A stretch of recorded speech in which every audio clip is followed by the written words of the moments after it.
मंत्री राधाकृष्ण विखे पाटील यांनी शेतकऱ्यांबाबत वादग्रस्त वक्तव्य केलं। त्यानंतर बच्चू कडू आक्रमक झाले। जो राधाकृष्ण विखे पाटील यांची गाडी फोडेल त्याला 1 लाख रुपयांचं बक्षीस देईल असं बच्चू कडू यांनी विधान केलं। बच्चू कडू यांच्या वक्तव्यानंतर मंत्री विखे पाटलांच्या सुरक्षेमध्ये वाढ करण्यात आलेली आहे। विखे पाटलांची गाडी फोडणाऱ्याला 1 लाख रुपये बक्षीस देण्याचं वक्तव्य कडूंनी केलेलं होतं। कडूंच्या वक्तव्यानंतर विखे पाटलांची सुरक्षा सुद्धा वाढवण्यात आली आहे।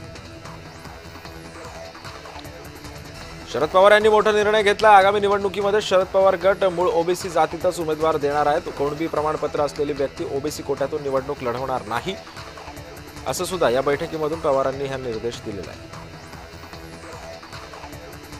मंत्री भरत गोगावले यांनी खासदार सुनील तटकरे यांचं होम ग्राउंड कोलाड इथं राष्ट्रवादीला जोरदार धक्का दिलाय। तटकरे यांचे खंदे समर्थक असलेले माजी सरपंच सुरेश महाबळे आणि चंद्रकांत लोखंडेंसह राष्ट्रवादीच्या शेकडो कार्यकर्त्यांनी शिवसेनेमध्ये प्रवेश केला।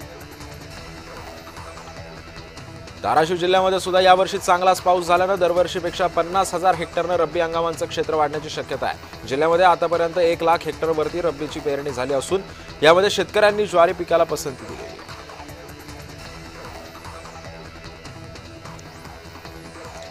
सातपुड्यातील देवगोई घाट परिसरामध्ये स्कूल बसला भीषण अपघात झालेला आहे।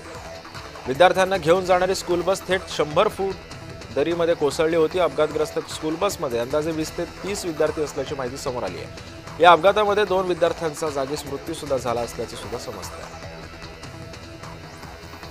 खासदार सुरेश म्हात्रे यांनी भिवंडीमध्ये अवकाळी पावसामुळे झालेल्या भात शेतीच्या नुकसानीची पाहणी केली। यावेळी शेतकऱ्यांशी संवाद साधत शासनाकडून जास्तीत जास्त मदत मिळवून देण्याचं आश्वासन सुद्धा त्यांनी दिलं।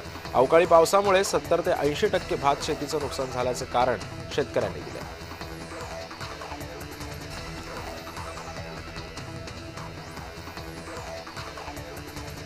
पालघर शहरामध्ये मुख्य बाजारपेठेमध्ये असलेल्या ज्वेलर्सच्या दुकानावर मध्यरात्रीच्या सुमारास दरोडा पडला असून यामध्ये चोरट्याने लाखो रुपयांचा ऐवज चोरल्याची माहिती समोर आली आहे। पालघरच्या भाजी मार्केटमधील अंबर शॉपिंग मॉलमध्ये हा सगळा प्रकार घडलाय।